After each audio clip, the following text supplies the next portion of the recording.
Welcome back to More Than a Therapy Couch, the podcast where we go beyond the walls of traditional therapy sessions. I'm your host, Tiana.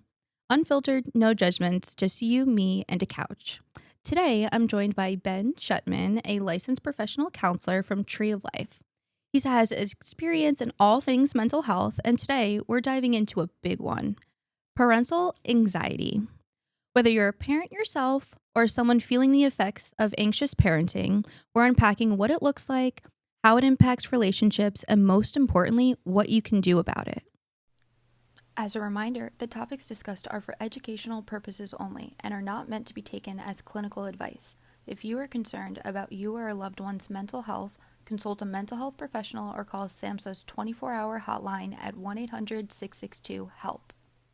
I feel like everyone has that moment where they realize their parents' anxiety rubs off on them, or maybe you're the one catching yourself doing the same thing that your parents did. Don't go anywhere. We'll be right back after this quick sponsored break. This episode is brought to you by Confections of a Rockstar Bake Shop and Catering. Are you looking for a sweet treat or custom cake and desserts for your next event? Stop into their Asbury Park location where everything is made from scratch using high-quality ingredients. Custom orders can be placed online at www.confectionsofarockstar.com or by calling 732-455-3510 today. Before we get into today's topic, I want you to hear from Ben, his experience in this field, and how he has come to where he is today. Ben, would you be able to tell the listeners about your experience in the mental health field? Yeah, of course. So, thank you guys for having me. I really love that you guys do this because we get to share more stuff with people out there. So kudos to you guys. Thank you. So I definitely have a little bit of a unconventional journey to becoming a therapist. So believe it or not, my bachelor's is actually in theater. I went to Rowan University and I studied acting and directing there. I did theater for a very long part of my life, starting at like 10 years old or something. Mm-hmm. And pretty much where that evolved to was, I graduated from school, doing some shows, acting around a little bit.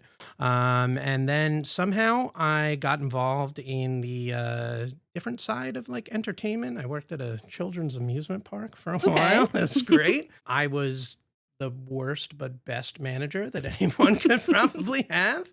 But so from that, there's been a lot of experience of working with children. Mm-hmm. So from there I can say that my experience of working with children and parenting, I went to day camp starting at 8 years old. Mm-hmm. And so from there, I got my own group pretty quickly of 6 and 7 year olds. And so at 16 years old, I'm starting to figure out how kids work and operating with kids and all that kind of stuff.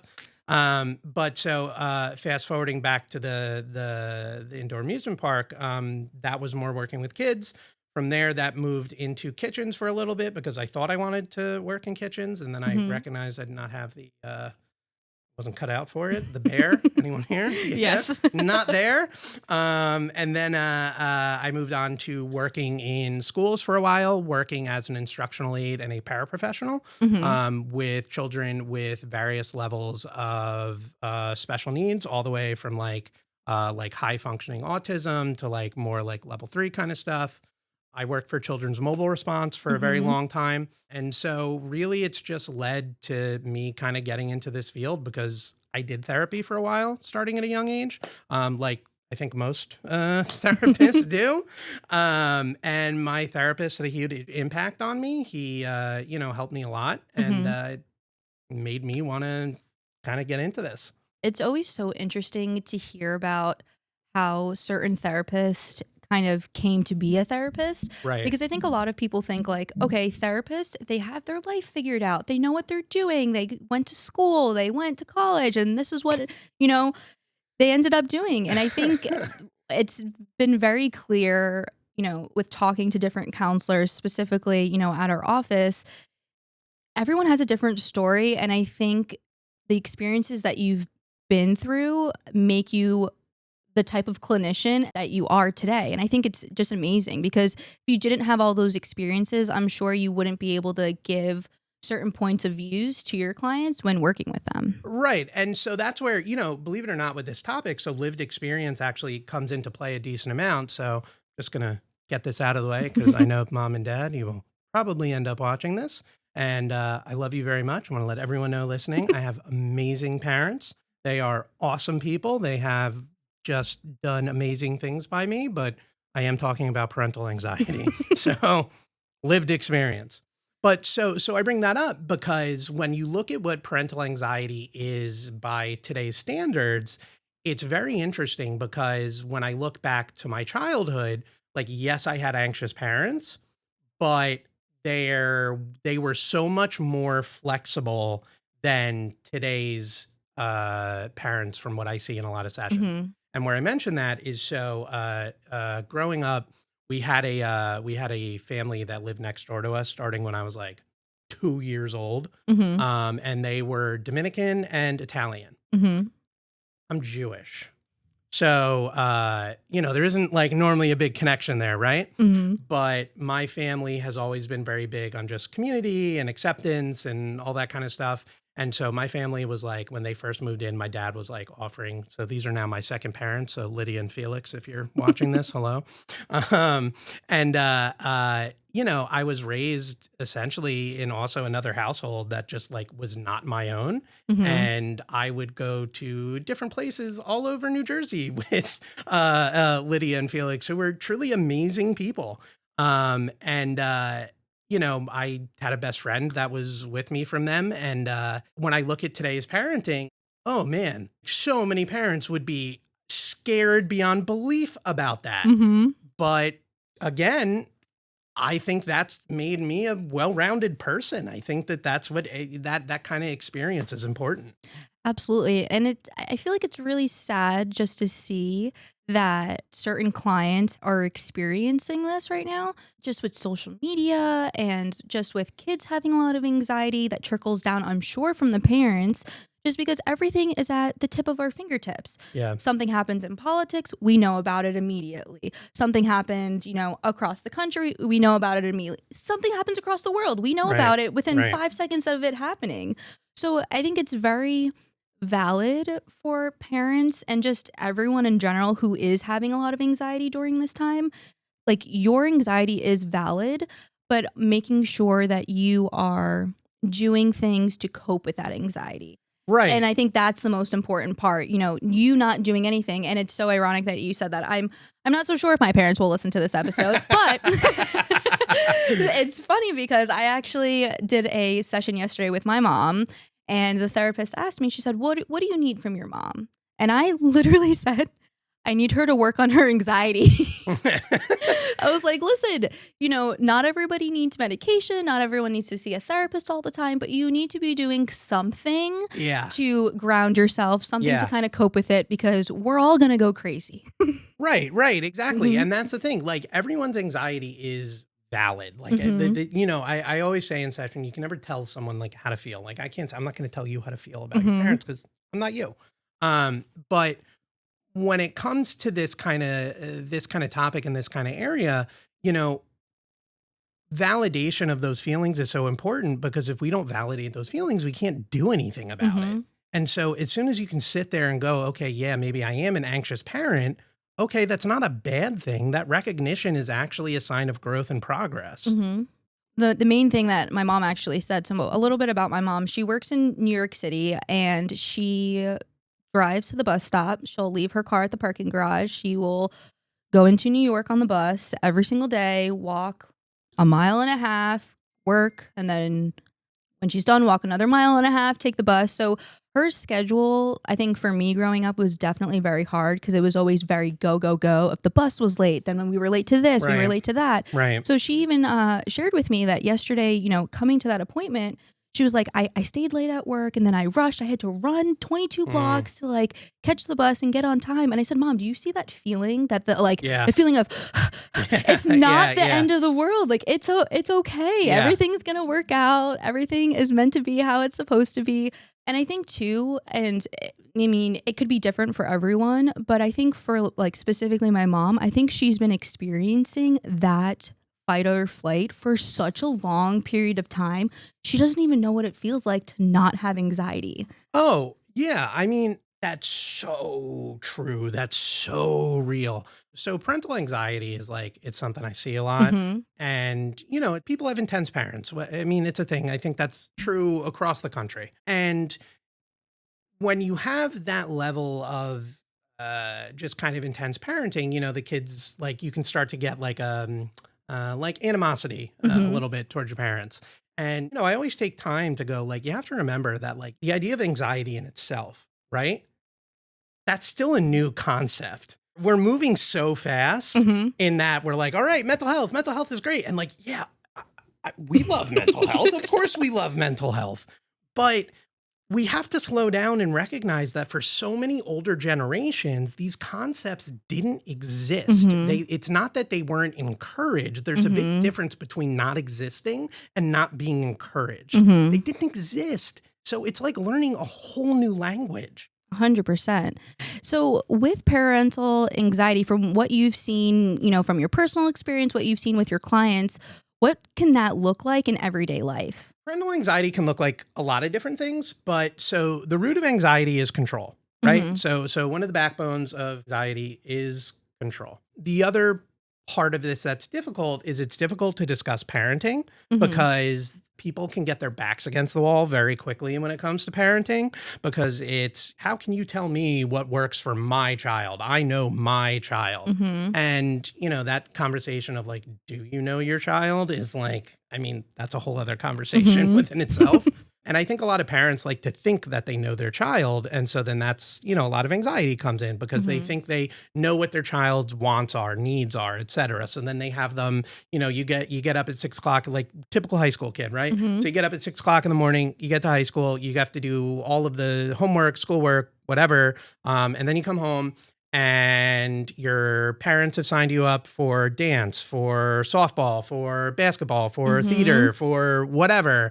And so you do that, and then it's 5 o'clock. And then if you're really competitive into like a sport or something, well, then you got to do like specialized training. And Mm-hmm. like, okay, now that 5 o'clock getting home is becoming like 7, 8 o'clock. Yep. And so now, kind of like you're describing, your parents are in that headspace of running around, doing everything, filling your schedule, filling your time. You've got that anxiety. And then we just got conflict because everyone's just anxious. Mm-hmm. Absolutely. So where does this come from? Is there usually an underlying problem as to why parents may be overbearing? So again, I can go micro level with this. I can go Mm-hmm. macro level. So the micro level of this is really looking at there can be unresolved traumas. Mm-hmm. There can be generational traumas. A big one when I talk about generational traumas, and I notice this a lot because again, coming from this area of like, this concept didn't exist. You know, there's a lot of people that will come into my office and be like, "Oh, my parents were great, and you know, I had a great childhood." And I sit there and I go, like, "Are you sure?" Mm-hmm. And as when they go like, "Are you sure?" I ask like, "So what kind of emotional support did your parents provide? Like, what kind of memories do you have of like doing things with your parents?" And like, you know, like just them being there as like not just a chauffeur, kind of a friend, kind of like Mm-hmm. your buddy. And you know, so many people devalue that from older generations because there was across the board kind of an expectation of like sucking it up, pulling by your bootstraps and Mm-hmm. just kind of going through the day. And so part of it is, again, from that micro level, not recognizing your own stuff. Mm-hmm. But then on a macro level, I mean, touching on like social media, like the biggest one is societal expectations. Mm-hmm. How many influencers do you see out there that are like, I'm the perfect mom of a family of 8? And then a reality show comes out like 10 years later that's like, hey, it actually wasn't great. Well, what does that say? What is that saying? And then not only that, Exactly. the best part is now we have technology. So not only are you putting this out there, but you're recording it and it's like video proof. Right. And then on top of that, because of social media, and listen, for anyone out there, like I love technology. I love my video games. I've got a Nintendo 64 in my office. Like I use it to connect with the kids. Like I think that all of this stuff is good in moderation, right? Mm-hmm. I hate modern cell phones. I hate them. Mm-hmm. you are expected to be available 24/7. And from a parenting perspective, you're constantly doom scrolling what it means to be a good parent. And you see all of these people that are just showing snippets of their lives, of their kids smiling and being happy, or I'm a great mom because I did this for my child, or I'm a great dad because I did this to my child. Look what I bought my child. Right. Look what I made them for lunch. It's so Right. cute and aesthetic. Your kid doesn't care about that. Right. I'm And- gonna be honest. They're a kid. Yeah. They're just happy to eat, honestly. And the other thing, one of the big things, like when I talk about the topic of like normal, normal is relative to the person. Like Yes. what's normal in my life is not normal in your life, is not normal in your life. But we have this expectation like around parenting, and I mean, really everything, that like there's a certain way that you have to be a parent. And if you don't do it that way, then you're not normal and you're not being successful and all that other stuff. Healthy parenting is relative to the family and relative to the needs of the family unit. Every family unit is different. Everyone has different stuff. And so there's always going to be a little bit of like maybe like a 1% tweak or something that needs to be changed. I love that you mentioned that, because even growing up, going to certain friends' houses, seeing their parents' dynamic, seeing how their family operated, seeing how my family operated. I have some really close friends. Their family would go out to eat every single weekend. They order appetizers, they order alcoholic drinks, they order this, they order that, they order dessert, coffee, cappuccino. If I go out to eat and I'm like, hey, Dad, I want a soda and I want an alcoholic beverage and I want an appetizer, my dad would look at me like, damn, girl, how much you eating? I would be like, Yeah, he's like, yeah. the bill's going to be over $100. Yeah, and I'm yeah. like, ah. So every family, is very, very different. But, we hear about over and over again, we constantly hear about breaking these generational cycles. So how does a parent's anxiety trickle down to their kids? So when we look at anxiety trickling down to our children, I think the biggest thing to look at is really understanding, and I say this to all parents, kids observe so much more than we give them credit for. Kids are so much more intelligent and intuitive than we give them credit for. That's why we have play therapy. That's why, because play is a language for kids. It's a way to be intuitive. And so I mention that because so many parents don't recognize that, like, even sometimes the smallest little like behavioral change or something, your kid will notice. And so where that comes from in the area of therapy, or in one of the areas we look at is, or at least I look at from my approach, is Bandura's social learning theory. And so pretty much that's looking at observational learning, right? So it's more or less exactly what it sounds like. Your kids constantly observe you responding in some way to a negative stimuli. Eventually they're going to pick up, oh, that is the right way to respond to that stimuli, because they have not encountered any other actions in that area. And the biggest thing that we learn, like a lot of our ethics, our values, the ways that we carry ourselves, all that stuff, it comes from our parents. It comes from those models. No, of course. So if someone's listening to this episode and they're kind of like, oh, am I an anxious parent? What are some common behaviors that may be like red flags? So first I'll say, congratulations for having that recognition. Because if you are thinking that means you're listening and you're trying, and I'll give you flowers there. So signs of an anxious parent can be a lot of different things. One of the biggest things is like that I say is like when we're trying to get our children to act the way that we want them to act. Yeah, that is your parental anxiety coming through. Not looking at them and treating them like individuals. Now, again, you have to find the right push and pull. And that's why I say for every family, it's different. But, children are small humans. And we more or less treat them as small robots than small humans.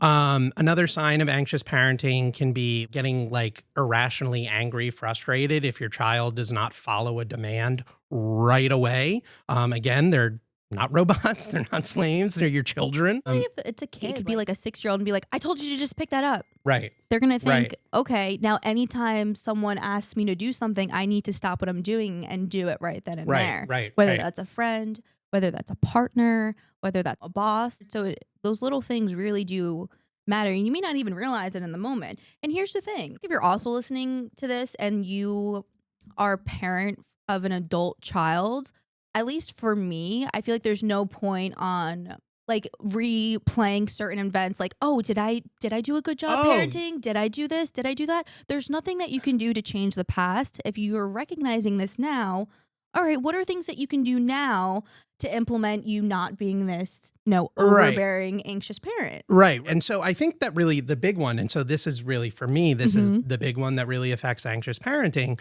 And so a sign that you may be doing that is denying your child like an experience or just something because of your own fears. And that is the biggest problem that I have seen.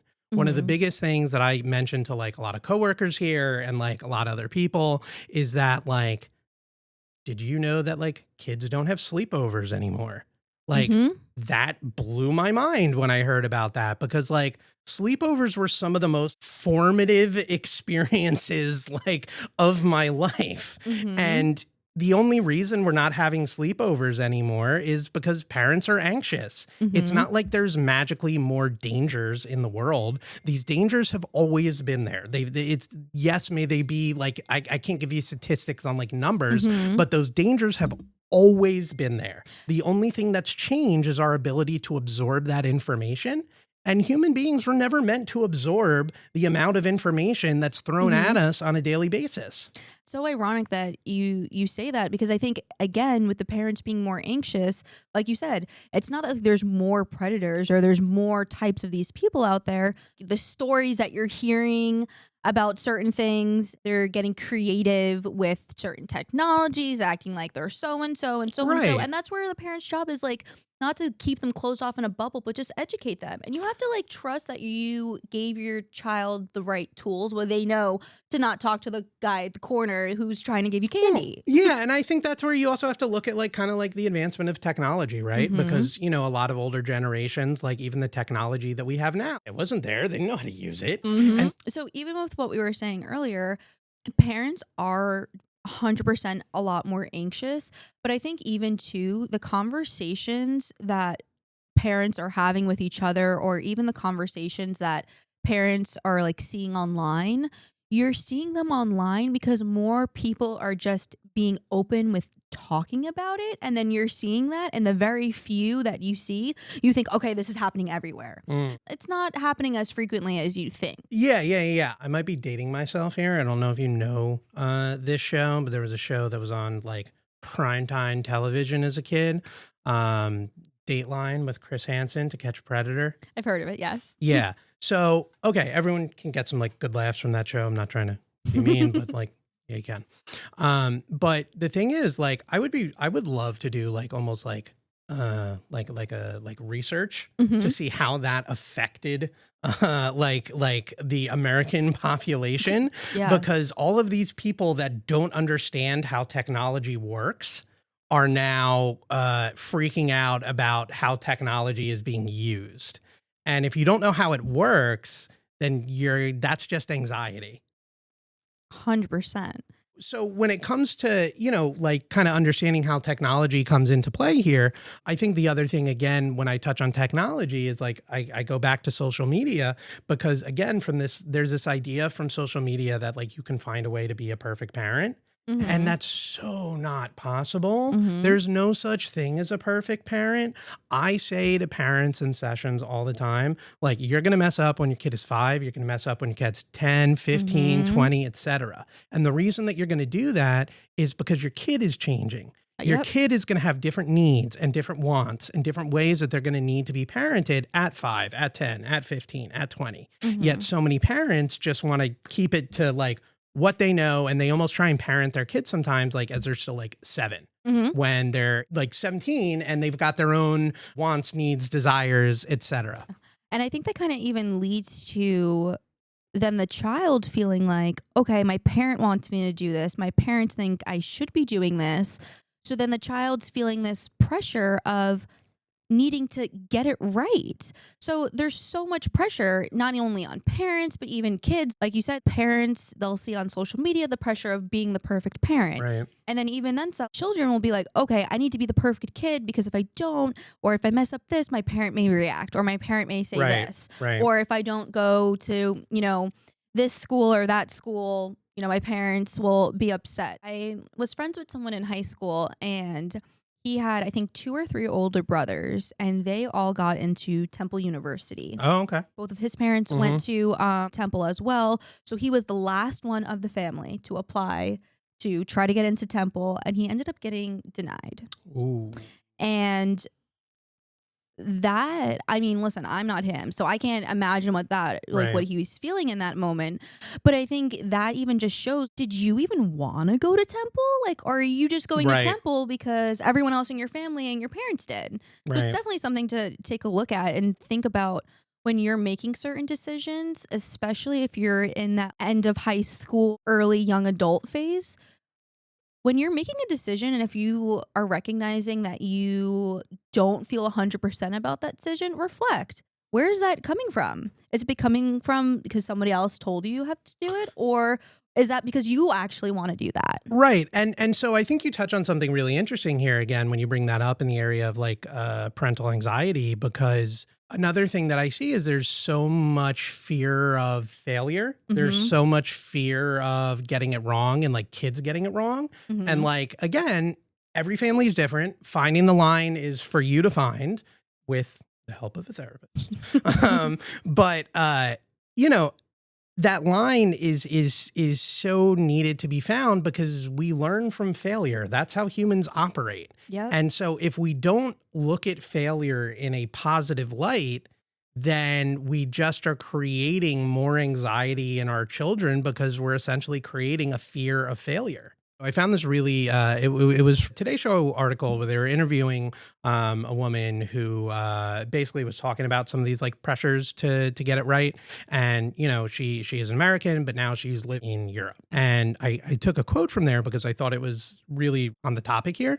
And she was saying that before understanding this way of parenting, meaning kind of like, so I'll go into it, but like American versus like European parenting styles. She said, before understanding this way of parenting or realizing that parenting could be whatever we wanted to make it, I honestly thought that my house was going to have to look like Fisher Price threw up all over it, that I would have to spend my days at mommy playgroups, making pleasantries with strangers, and spending my Saturdays at dirty play gyms. Don't get me wrong, we have some of those sprinkled into the mix, but we also realized that we could take Cruz, their son, to our favorite beach on the weekend where he could play in the sand and explore while we had our fancy lattes. And, I think that's really big, this idea of like American, European parenting. Americans are very big on like, you look at like, you have to adapt your life to the child, where a lot of big European styles, just again, more macro, is you more or less want to adapt your child's life to yours. You can take your kid to the restaurant. And if your kid's be getting a little loud and yelling in the restaurant, you don't have to get anxious about it because the society as a whole is like, oh, that's a kid being a kid. Whereas if you go out to dinner and your kid starts crying, or even at the supermarket, right? How many times are new moms freaking out at the supermarket because their kid is not doing what they want them to do? And it's because Karen, the 80-year-old, wants to get her Wheaties and go home. And it's like, hey, she's doing the best she can. She's got 2 kids. No one can make anyone not cry, yell, etc. And like sometimes you got to just let the kid funk it out. And guess what? Not the parent's fault. Absolutely. Like I think, and that's something that's so frustrating because you also don't know what that parent's going through. You don't know if that parent has multiple jobs. Like there's so much that parent could be going through. It's so hard when just society even like puts that in, or like even just older generations are like, why don't you try this? Thanks, Karen. I've tried that already. And not for nothing, just because that worked for you, that doesn't mean that it works for my kid. Every kid is different. Right. And like you said earlier, like making sure that you're doing what's best for your family. No one's going to be able to say, okay, this is the solution that's going to solve your family's problems. Right. You guys have to talk about it and see what would work best for your family. Right. And you know, again, I think that that's even a little bit of like a misconception that comes from like coming to therapy for like family therapy. You know, people think that like we're just going to give like magic answers and everything's going to just like be perfect. And you come for 5 sessions, we give you some skills, and then boom, we're the Brady Bunch. And you know, I'll say to clients all the time, like, I don't know everything. I don't know why your family's acting like this. I'm open to learning. I'm open to hearing this stuff and helping you guys come to like a solution together and figuring out what works together. But I can't say like, you know, what happened in my life or what happened in my wife's life. I can't say that this one-to-one thing is going to work and then you're never going to argue and you're never going to be anxious. It doesn't work like that. No, it definitely doesn't. So we are just going to take a quick sponsored break and we will be right back. This episode is brought to you by Thomas Sweet Ice Cream and Chocolate. Thomas Sweet is a locally owned business with over 45 years of experience serving custom ice cream creations and delectable chocolates. They are known for their blend-in ice creams where there are endless options to create your own ice cream treat with customizable topping mix-ins. Stop into the Thomas Sweet Ice Cream Shop located at 183 Nassau Street, Princeton, New Jersey, or contact them at 609-683-8720 or reach them at www.thomassweet.com. Now back to our episode. Welcome back. So we went over what parental anxiety is, and based off of what we spoke about, it seems like this can be a stressor for partners and those who are co-parenting. So how does parental anxiety impact other relationships, especially between partners or co-parents? Parental anxiety can impact pretty much partners. I see it a lot in like couple sessions, family sessions, etc. Because so a big thing that I come from is like parenting is a team job to the best of our ability. And I'm not saying that things are 50-50 because that's not true. Sometimes it's 50-50. Sometimes it's 45-55, if that makes 100. So I'm a therapist. I don't do math. Even if it's 20-30, there are going to be times where that's constantly changing. But parenting is a team. It's almost a team sport, right? And so one of the things I'll talk about, you'll see that if someone has like unresolved trauma or their kids are doing things that maybe trigger them as like adults because it's something that they have unresolved or whatever, it can cause like looking at again on the children. So children need more or less like clear-cut expectations. And so if one parent is saying this is the expectations, whatever, but then another parent is disagreeing with that because their own trauma, anxiety, whatever, now that kid's going like, all right, how do I try and do both? But the other side of it is that we can also really start taking a lot of this and projecting it onto the other person. So we can start getting angry, frustrated with our partner, the co-parent, whatever. We can start blaming. We can start doing the guilt game. We start getting ammo. We start getting all that stuff. And then the parenting and that dynamic just ends up like getting weaker and weaker and unhealthier because it's just like more of like a cancer, just kind of like festering and festering. And I'm sure that like even the parents having that back and forth, that's also something, depending on the dynamic, that maybe the child is now witnessing and noticing that their parents are doing this. Or maybe the child will be like, okay, well, I'm just going to go ask, mom, because I know mom's going to say yes and dad always says no, or vice versa. The kids start to pick up on those things. And then it starts to cause even more problems because then the other parent's like, I told them no. Why did you tell them yes? And going back and forth. So let's talk about the kids. What are some ways children absorb their parents' anxiety, even when parents don't realize that they're doing it? One of the areas I come from, and I brought it up a little bit earlier, was Bandura's social learning theory. And so again, your children are observing you whether you recognize it or not.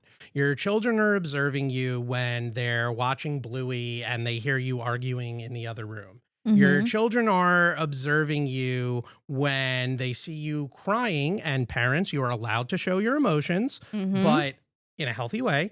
But, your kids are observing you when they're playing a video game, but they hear you crying because of stress from bills or stress from just everyday life, whatever.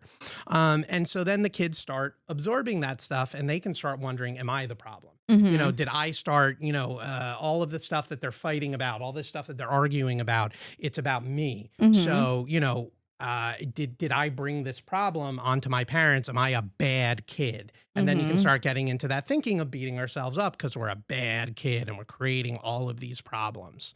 Everything has to be looked at as a behavior, or I look at a lot of things as behaviors.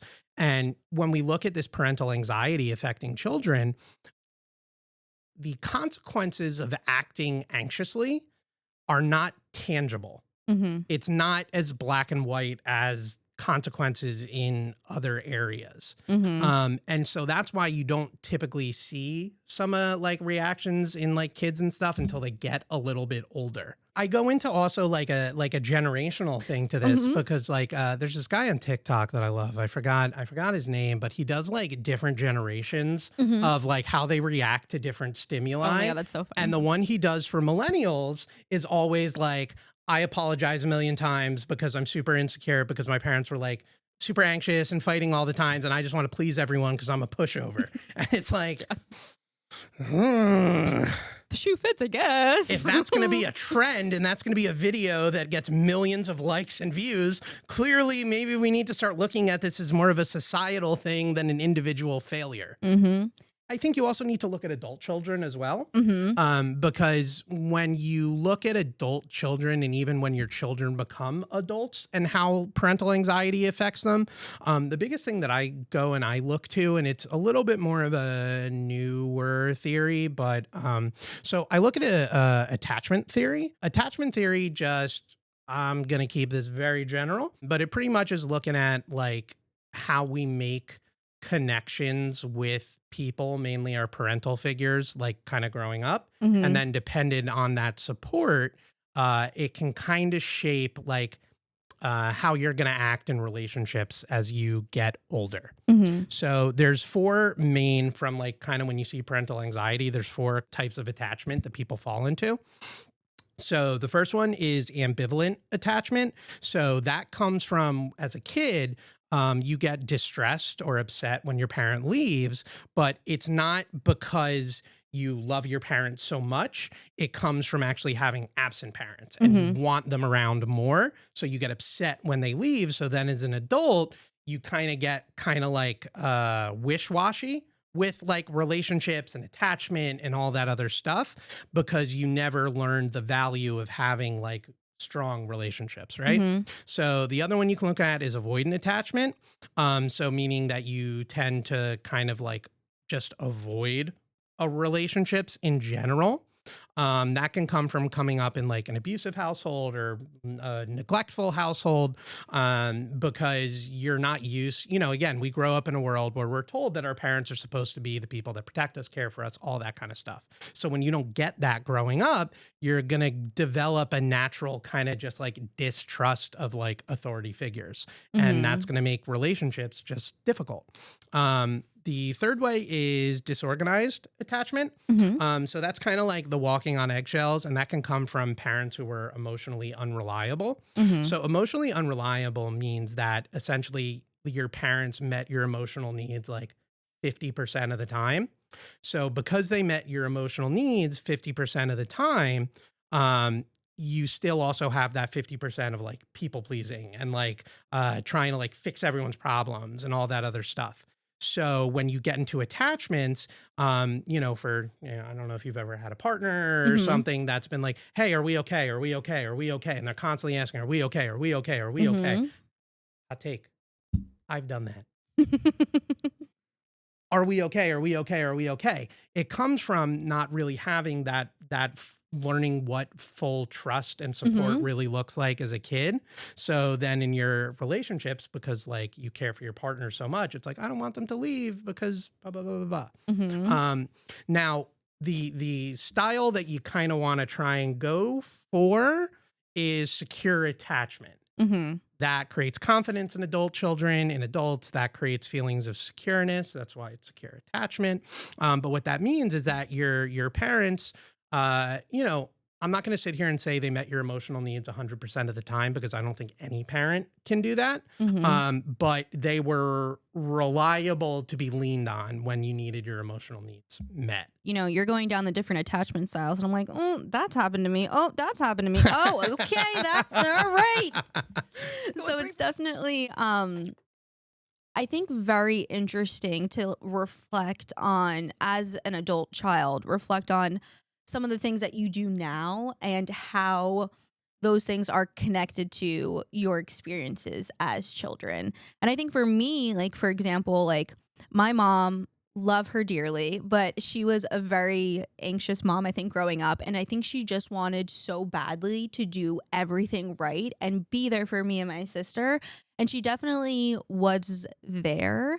But I think a lot of it, like seeing her dynamic and seeing her relationship, I constantly was like, oh, I got to be careful about what I say because you don't want to experience that. And then I feel like that has even affected me like as I get older and I'm like, oh my gosh, there's been certain times where like the Brina, she'll have her door closed and I'm like, oh, I'm getting fired. That's what's happening. I'm getting fired. She's mad at me. And I have to like talk myself down. And I'm like, Tiana, she's a business owner. Like they're all business owners. They're just busy. Yeah. You work of a company of you're one person out of like almost 100. Yeah. Like it's not you. Well, you're not that important. Right. I hate to break it to you. No, but so again, like when I look at that, it comes from again, like I'll go societal and I'll go macro level with that. Again, parents, love you dearly, great people. I'm having dinner with them like not this weekend, I think next weekend, but you know, looking forward to it. Grandma's birthday, 92, 93. I don't know. Anyway, so where I go with this is like, so yes, much like you, love my parents dearly. But yeah, my mom was an anxious mom. And I think that came from, you know, when you talk about that, and really my parents were anxious parents. But when you talk about that and how it relates, like I can even sit here from lived experience, like touching on that same thing with like work ethic and like sickness. You know, my parents grew up, and again, this is partially their time period. It's not something that my parents did themselves.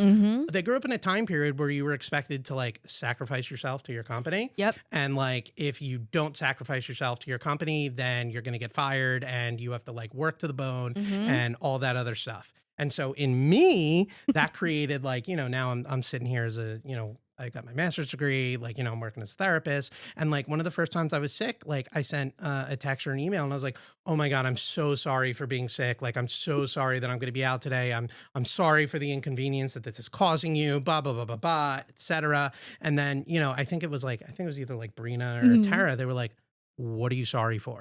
And I was like, you woke up sick. I was like, yeah, that's a fair point. Yeah, you're right. I'm sick. Okay, that's fine. When it comes to me calling out sick, if my wife is watching this, she will back this up entirely. There will be like a 5-minute moment in the morning where I'm like, oh my God, should I call out? No, but if I call out, then I'm letting these people down and blah, blah, blah, blah, blah, and all this other stuff. When it's like, yeah, Ben, like you can't speak, you look terrible, and like, I don't know, your face is green. Like take the hint, dude. And so yeah, it can create a lot of it can create a lot of anxiety that we see in ourselves today. But again, the thing is, like, you can't. You know, when I talk about my parents, the way that I talk about it is, it doesn't come from an area of blame because I don't blame them, because at the other end of it, they didn't know any better. That's where I say that therapy and mental health and all this stuff is still new. So I can't get mad at them. And I love that you mentioned that, because that was something I literally mentioned to my mom and my therapist yesterday. Like, people forget, and I love this quote, because people honestly forget that it is their parents' first time living as well. There's a lot of books out there, but there's not a book specifically on your kid, on what they're going through. Like, there's no right way to do it. And I think looking back on it, I think I don't want to use the word resentment, but I think I definitely struggled for a little bit of period of time in terms of that relationship with my parents, because I was kind of like, hey, why didn't you do this? Or hey, why didn't you do that? And looking back on it, it was definitely, they did the best that they could. So, you know, I mentioned New York City. My mom works in New York, travels a lot. I was that kid that was always in early morning care, always in aftercare, to the point where aftercare ended at 6. Right. I would be there until like 6:30, Right, and I would right. get so mad, and I'd be like, Right. Mom, I don't like being the Right. last one, and blah blah blah. Right. But my mom couldn't control anything. She couldn't Right. do anything of it. Like, Right. the bus broke down in the tunnel, Yeah. and she had to get off the bus. Yeah, and I think you don't understand that as an 8-year-old kid. Right. But you know, as I've gotten older, I'm like, okay, damn, my mom's a badass. Like, she's done so much. Like, the fact that, like, the stuff that she's done, I'm like, She really is Superwoman. Oh, yeah. So that's very true. This is something, we'll be talking about. But because I have such open dialogue with my parents, it wasn't always an easy. I definitely held some of that resentment for a while towards my parents and in various areas. But as I've gotten older and I've matured, like, yeah, it's the same thing. I've recognized that, it's not their fault and that my parents were like pretty cool people.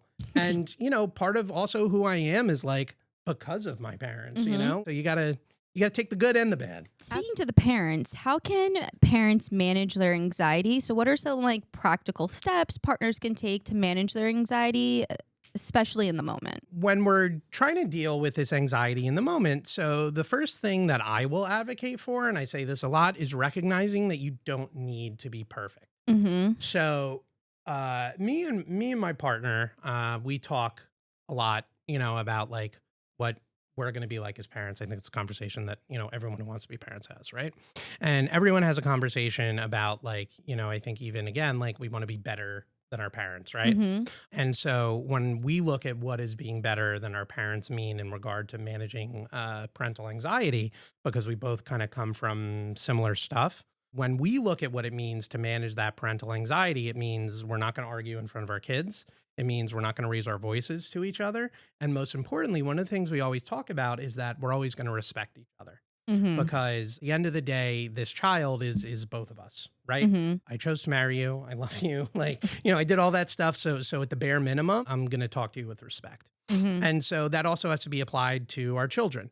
Even if they're 4, even if they're 5, even if they're 6, you still need to respect them. Because as soon as you don't respect them, as soon as you start raising that level and you're matching that energy, let's say you got a kid that's yelling and throwing a tantrum. I work with ODD a lot. That is one of the hardest diagnoses to manage. And in particularly, it is so hard on parents because your child will just have these irrational blow-ups that just don't match the moment. And they can be super vindictive. And so parents, they can get kind of like freaked out because if their kid is having this huge kind of moment, like in the middle of the grocery store or something, that's where that parental anxiety kicks in because everyone's going to be looking like, oh my God, what did that mom do to like, get that kid that to mom's act a like bad that? parent. Yeah. When it's like, no, the hallmark of ODD is like, you don't really give attention to it and you got to let them just funk it out a little bit.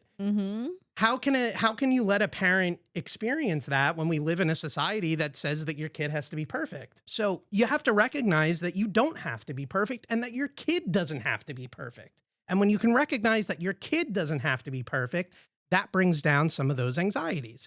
The other thing is admitting your mistakes. A lot of parents don't want to admit when they make mistakes. You have to admit when you make mistakes. The thing that I look at when I come to admitting mistakes is I had a client about 4 years ago as a kid, and his parents were separated.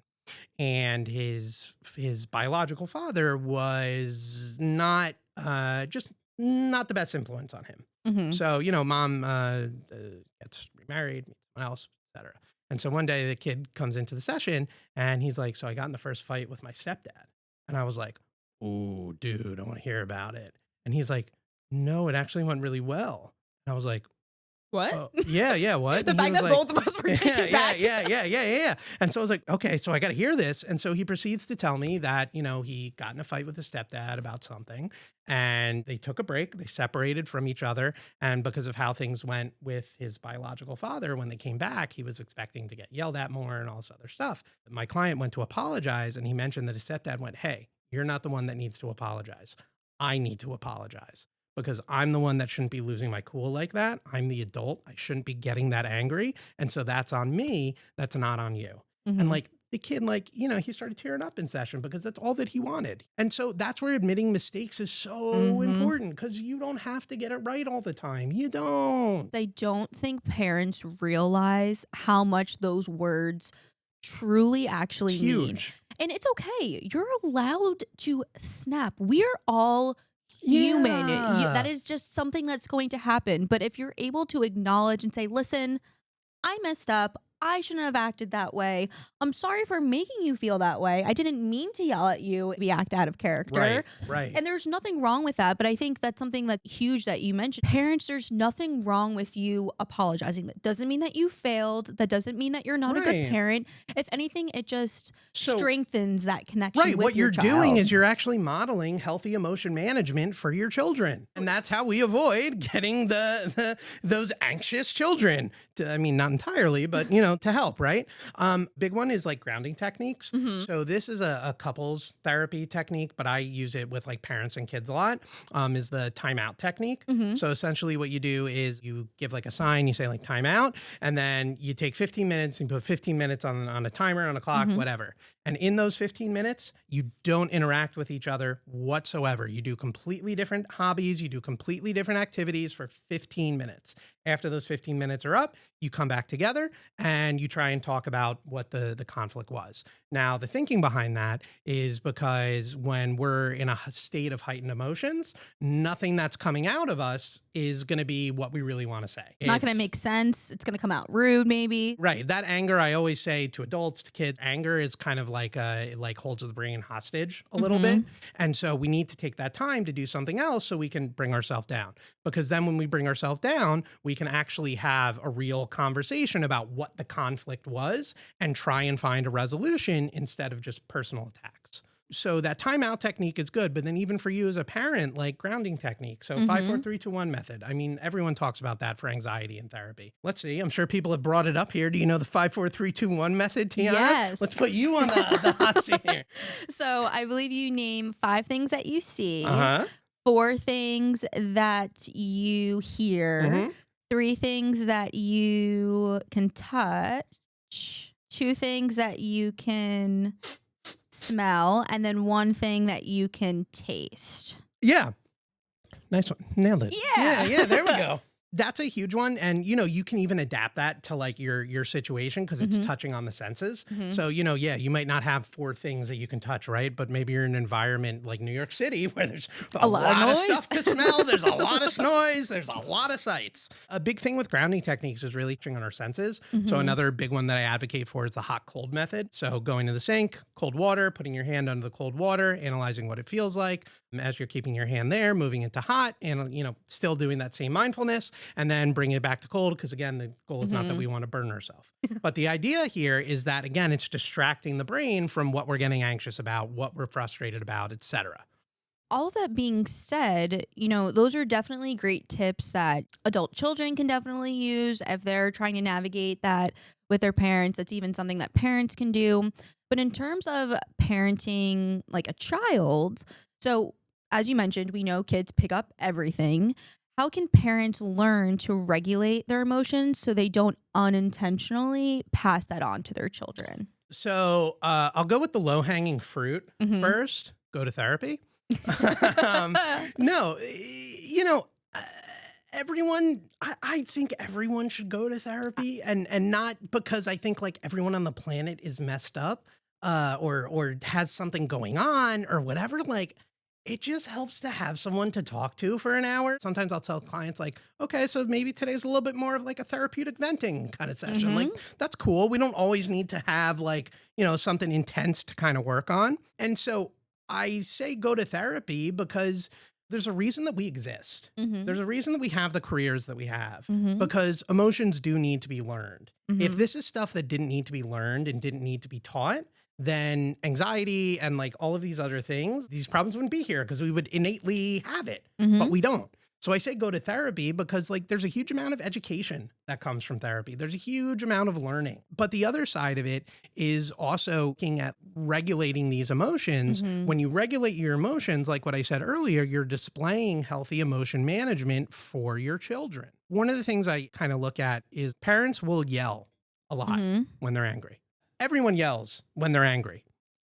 So we can yell at our child or we can recognize those feelings and, hey, dad needs like 5 minutes because dad's feeling really frustrated right now. Dad's feeling really anxious. And then if your child maybe asks you what's going on, again, you have to walk that fine line of not emotionally dumping on your child, but you can model and you can have an age appropriate conversation. And so a big thing that I bring into this is the idea of motivational interviewing. So motivational interviewing, I'm sure you've heard it on here before. I'm sure people have talked about it. But again, for those that are just kind of new, it's meeting our clients where they're at. It mainly comes from addictions work because, someone may not be ready to take the full swing into, going cold turkey, whatever. That idea of motivational interviewing, you can apply to so many different places, and so many people don't recognize that, like, you kind of need to apply it to children.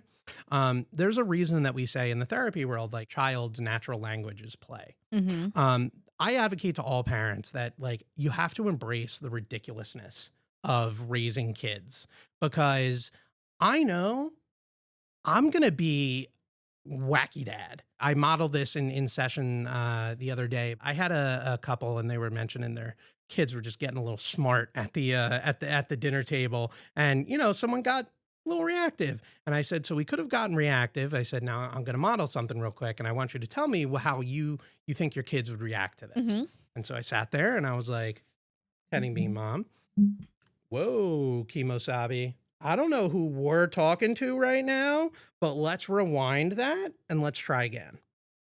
We can do that, or we can yell. We can disarm, or we can yell. Bringing your emotions down to your child's level is so important. And really embracing that ridiculousness. I said it earlier, anxiety comes from, like, an area of control. Your child's going to do whatever they want. That's why we look at human development, right? Because there are just concepts, and there are things that children aren't going to understand at their age, whether it's 2, 3, 4, 5, 6, whatever. Yet we expect them to come out the womb understanding these concepts. It doesn't work that way. And so regulating those emotions, you have to recognize that you're teaching your children. This is a skill that your child doesn't have. So when your child is yelling because he didn't get the jelly beans that he really, really wanted, that's not your kid yelling because he wants to make you frustrated and wants to make life difficult and all this other stuff. He's yelling because from an age, at a human development, age-appropriate behavior level, that's the only way he knows how to regulate his emotions. So the worst thing you can do is get reactive to that. Absolutely. And I want to touch on what you mentioned earlier in terms of, like, parents going to therapy. I feel like a lot of the stuff that we've been seeing at Tree of Life is parents calling and saying, hey, I want to get my kid in for an appointment. And unfortunately, just because of the, society that we're in right now, there's a wait list for pretty much all kids for therapy right now, especially for those evening times. Right. But I think something that I would share a lot with parents when I used to schedule the appointments is, even if your child is waiting for an appointment, your child can benefit so much from you going to therapy. We all can grow. There's always rooms to grow. There's always rooms to improving your life. And sometimes I think parents are hesitant to take that first step because they think, oh, well, it's my child. But very well, maybe your child doesn't know how to emotionally regulate. But guess what? Like you mentioned, your child is a child. And as the adult, what are certain things that you can do or that you can say to meet your child, like you said, where they're at? And if that's you learning certain parenting tricks or you learning that you need to ground yourself, then so be it. There's no textbook. Yeah, and I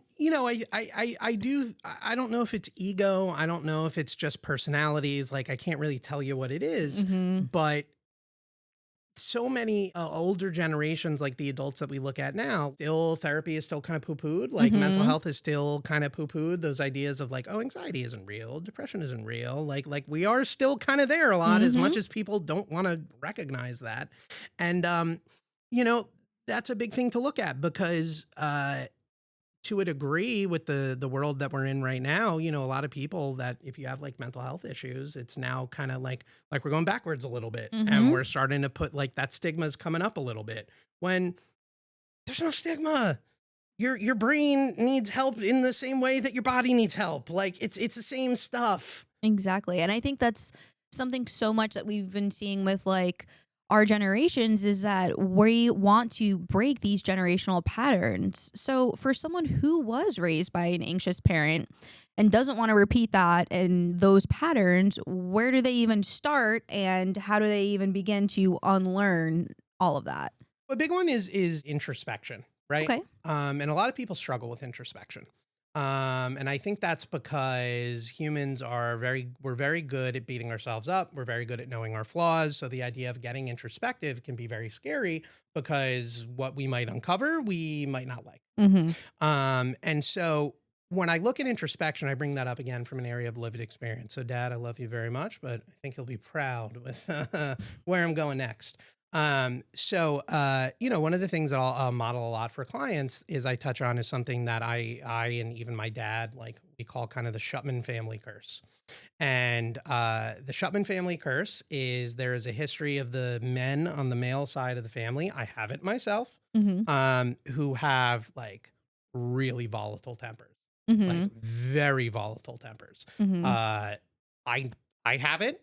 I haven't shown it in can't tell you the last time, which I'm very proud of. But my dad had it, my cousin had it, my uncle had it, their father had it. My dad has, I've heard stories from my dad about his father and, the yelling and the anger that would go on there. And so all that means is there was some Shutman I believe we come from like Russia mainly, Mm-hmm. like some Shutman in Russia back in like the 1700s or 1600s or whatever didn't know how to manage their emotions. So they started yelling, and then it's just transferred down throughout the years because no one said, wait, maybe this isn't okay. Maybe we Maybe it shouldn't be doesn't doing have this. to go this way. Maybe this doesn't have to keep happening. And, I think that's very difficult because you hear a lot of generations saying they want to be better than their parents, Mm-hmm. but from a societal perspective, society had never kind of matched that energy to a degree in the way that it does now, Mm-hmm. where you see a lot of like younger/older millennial parents and people that are newer into being parents, they're parenting very differently Mm-hmm. than a lot of older generations. And so part of that is that you also need to recognize the importance of change. Mm-hmm. And a big one that I preach a lot is that you need to stop glorifying your childhood. Now, what I'm going to say next could be a little controversial, but a big thing I say again is like stop glorifying your childhood. Mm-hmm. There's a lot of people that I'll get that will come in and be like, "Well, my dad hit me and I turned out okay," and I'm like, "Mm-hmm, sure about that." And I bring that up because we look at these metrics, right? Of our parent put our roof over our head, our parent fed us, our parent cared for us, so we owe it to them to be like a good kid, right? Mm-hmm. And listen, I know that there's different socioeconomic status, like that's where I say it's different for everyone, and then this does apply differently for everyone. But for let's say typical white middle class suburban family, your family, they put a roof over your head, they fed you, and they made sure you were safe. But do you have memories of like spending time with your family? Mm-hmm. Do you have memories of spending time with your parents and like experiences with your parents and Mm-hmm. doing things and conversations? And so I always bring that up because as much as there has been dysfunction and a lot of parental anxiety, part of the reason that I also have a very good relationship with my parents is because they also were showing up for me in the ways that I needed them. I Mm-hmm. have so many memories of like sometimes there would be like late night talks of like me and my mom. Like I'd be sitting on the stairs and I'd just be like talking to her about life, and she would just kind of like listen. Me and my dad, we did a trip to his college once up in Syracuse just to like go check it out and just kind of like look around. Many times when I was a kid, my dad would take me for trips to Dunkin' Donuts on Saturdays. That was just like an us thing, and we'd ride our bike to Dunkin' Donuts. And I could sit here and tell you so many more memories of those kind of things about my parents. And so that is why I say I have good parents. That is why I say I have good parents. Yes, they provided for me. Yes, they put a roof over my head. Yes, they did all of that, but they also went that extra mile that Mm-hmm. I don't think so many parents recognize is actually necessary. Now, again, ability and availability, that's a whole other conversation. But if we can provide that, that's when we can look back on our parents. We can go, yeah, there was some stuff there, but overall, I did have a pretty good childhood. And that's why, I can sit here and I can say like, yes, parental anxiety existed. And yes, all this stuff, happened and it had an effect on me and all this other stuff. But I'm also okay because I've done therapy, I've worked through it, and I've also had open dialogue with my parents. I've had very open dialogue with my parents over the years. And I think that's only helped our relationship to be as strong as it is now. I think too, unfortunately, it is on us as adult children, just because, like you mentioned, their generation doesn't talk about mental Right, health. So it right. unfortunately does rely on us that if we want to build up that relationship, if we want to, work on things, obviously to a certain extent, we may have to be the ones that are like, listen, do you want to do family therapy? Right. Can we maybe do a therapy session? Yep, Can we, yep. I think we would benefit from that. So- we need a neutral party that I think would help us better communicate. Yeah. And so I advocate for that a lot because I'll be honest, that's what my therapist did a little bit with me and my parents when I was growing up. When I hear that there's conflict between like a kid and their parent, I'll go, so, either if it's a parent or the kid, I'll be like, hey, so how do we feel about like, how do we feel about bringing mom and dad in? And, why don't we hash this out? Why don't we talk about it a little bit? Because, I think that there's a lot of expectations bouncing around, and the best thing we can do is try to hash it out instead of just ignoring it. And again, going back to that idea of just letting it fester and just kind of grow. And so if you're considering therapy or support for your anxiety in this area, so pretty much if you find yourself worrying about your child every second of the day, I hate to break it to you, there's a fine line between loving and caring for your child and being an anxious parent. And if you are constantly worrying about your child all of the time, it's stopping you from sleeping. You're, worried that something's going to happen to your kid or something like that. Then yeah, it might be a good time to go look at maybe going to see a therapist and figuring some of this out, because what is real and what is our anxiety telling us to be afraid of? Absolutely. So we are going to take one more sponsored break, and we will be right back. Today's episode is brought to you by Tree of Life Counseling Center, where people come to heal, deal, and learn to thrive. They currently have immediate availability for talk therapy and medication management with a team of over 50 licensed clinicians. Are you feeling alone? We all can use someone to talk to. Call 732-393-8391 or visit us at www.treeoflifecc.org to start your journey of self-discovery and healing today. So we are just getting to the end of our episode. So Ben, you shared so much with us today, and I thank you for taking the time to meet with us and share your knowledge with our listeners. So if there's one thing you would want the listeners to take away from this conversation, what would it be? The biggest thing I discuss with clients is how valuable this work is. When you take the time to confront your past, your childhood, the negatives, and you use that as a tool to learn how to do things differently and healthier, I don't think people understand the success that is created. When you work on this parental anxiety, when you work on these generational things, you're not just setting up your immediate family for success. You're setting up your great grandchildren who you may never meet. You're setting them up for success. These values, you're changing the values of your family and like your, family as a whole. And, those values can carry through generations. And so, I think part of the reason that I'm in the place that I'm in is because, that's why I say like that 50-50 exists again, like from my parents, because it wasn't just straight anxiety all the time. I did get the other 50%. And so I think by getting that other 50%, it has now helped me to take the work that they did and then go even further with it for my future children. And then, who knows, my great, whatever, that I may never meet. Just in this area, if there's one thing I can give to the parents out there is that big thing that I give to people is that life is kind of like a never ending race. I'm sure you've heard the thing. It's like, oh, life is it's a marathon, not a sprint. I throw that out the window. Life is a never-ending race. And so when you look at parenting is a never-ending race. There are going to be some days that you come in first. There are going to be some days that you come in last. There are going to be some days that you come right in the middle. But the coolest thing about it being a never-ending race is that the next day you get to try again. We love to say this internally, but that is an amazing Benism. I love it. We need to start a lovely list of Benisms, just because truly just everything that you share, that's amazing. And recognizing that, I don't think a lot of people realize that. We always, just society in general, we're always like, okay, once I get here, I'll be good. Once I get here, we'll Always be good. moving We'll be the here. We'll be here. goalposts. Always. And it doesn't need to be like that. Yeah. You've grown so much. And if you think about where you are today, if you would tell your younger self 10 years ago, hey, this is how my kid came out, or hey, this is, how my family came out, you may think to yourself, damn, I'm a pretty cool parent.